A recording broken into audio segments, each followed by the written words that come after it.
Okay, this is for Worldly Geologist 54.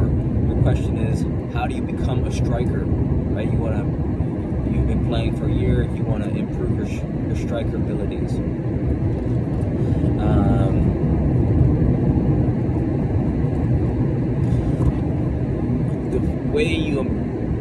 The way you develop your striker abilities is by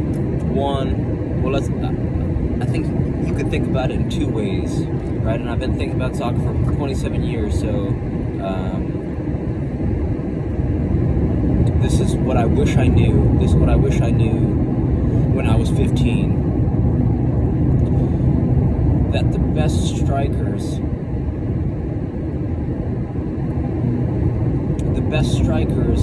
are the players who don't think about training and they just train. So in the sense that they're getting more touches than anyone else because they've kind of finessed it into their routine or their schedule where practice and training becomes easy, and that could be because they have a field close to them or they might have brothers. So if your brothers all play soccer and you're playing with them, it makes it easy to play and to train instead of just thinking, okay, I have to go practice. They're kind of training effortlessly because they don't really need to think about it. So think about the Serena and Venus Williams. They got so good at tennis because either their dad, he worked at tennis courts or right by tennis courts, and that's how they kind of they spend so much time there. They got to interact with a lot of tennis people, tennis training ideas, maybe some high-level players, and they were able to grow their game because they were able to be around that. So I want you to ask yourself, is there places where I can, is there a place by my house that there's a lot of soccer players, or is there a pro team close to me, or is there a lot of players who always play somewhere after school that you could start to be around people who are always playing either pickup or soccer, tennis? Where could your game grow naturally just by being around a lot of players? So I think that's a question that you want to ask yourself. Another way to finesse, to change, to make it so that you can grow effortlessly without even practicing per se, is by doing two different things. The first is, if you carry a tennis ball with you everywhere you go, then it doesn't matter if you're at home, if you're at work, at school, on vacation, right? You could be getting touches with the tennis ball. You could always be juggling. So not all great jugglers are great players, but all great players are great jugglers. So that means if you want to be more dangerous on the field, especially as a striker, you want your first touch to be sharp. So a tennis ball is small enough where you could carry it around with you without really disrupting, without it being a burden, and you could always get touches. So that's a fun, simple principle that will just allow you to grow your game, right? Bring a tennis ball with you everywhere you go and just always be getting touches. Instead of thinking, okay, I gotta go somewhere to practice, it just becomes a part of your life, right? You wanna bring your practice with you everywhere you go. The second thing you can invest in is what's called a kick trainer. And my favorite kick trainer is the company is Skills, SKLZ. And you could get a Skills kick trainer on Amazon for $24. It's called a Skills Solo Kick Trainer, and it's got a little handle. If you don't want to spend $24, you can make one yourself with some duct tape, a size 1 ball, and a piece of rope. But for $24, you do some groceries, or you do some chores around the house, and you just earn some money to buy this for yourself. And it's one thing, it's so powerful because it's cheap, it's lightweight, it's portable. You could bring it with you everywhere you go. I brought mine to Paris, to France, and when I was just walking around the streets of Paris, I got close to 4,000 touches. in a few hours, right? So you could cram months of training into days or weeks, and this is going to help you improve your ball striking, both your feet, your balance, your timing, and your rhythm.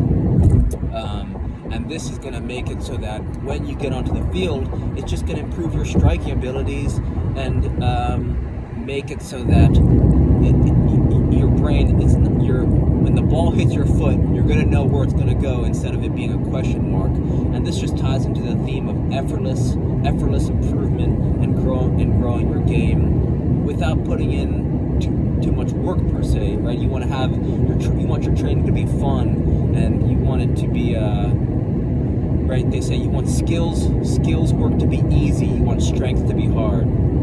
So this is a great tool, something that I wish I was training with years ago. So that's a skills kick train on Amazon. The third thing you could do is you want to spend a minute.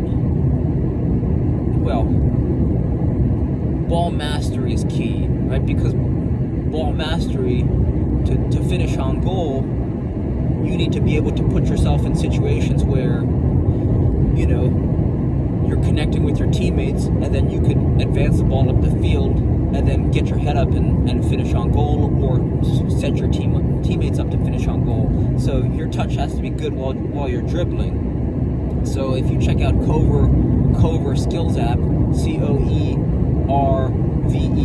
Cover Skills app, or you could just search Cover Ball Mastery.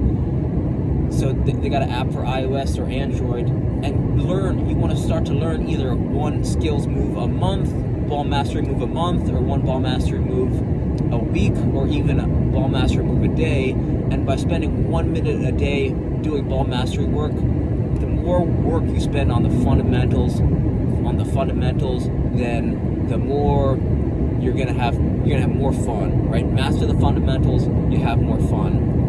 So ball mastery is key, because as your ball mastery improves, your ability to get your head up and make good decisions, it improves your awareness on the field.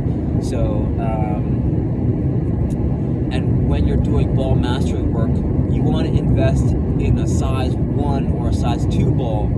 And the reason for that is because it'll make your ball mastery, your training, more effective.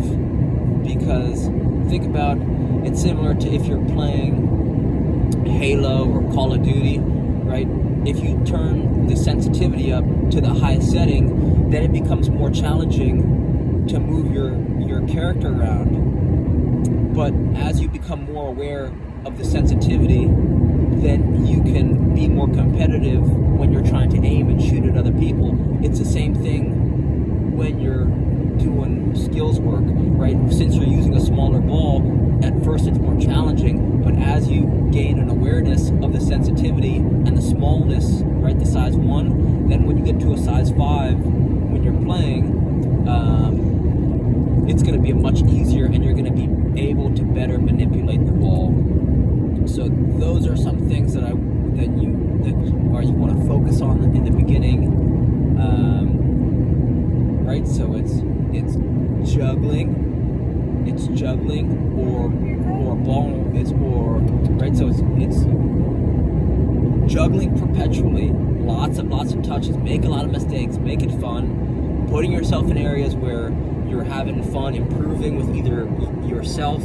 So putting yourself in areas where you can get a lot of touches without thinking about it too much. You're just having fun. So that means putting yourself in different areas to train, or buying that skills kick trainer so you can get a lot of touches easily. Dribbling and juggling, that's what's going to help you level up very fast. So give those things a try, and reach out with any questions. All right, thank you.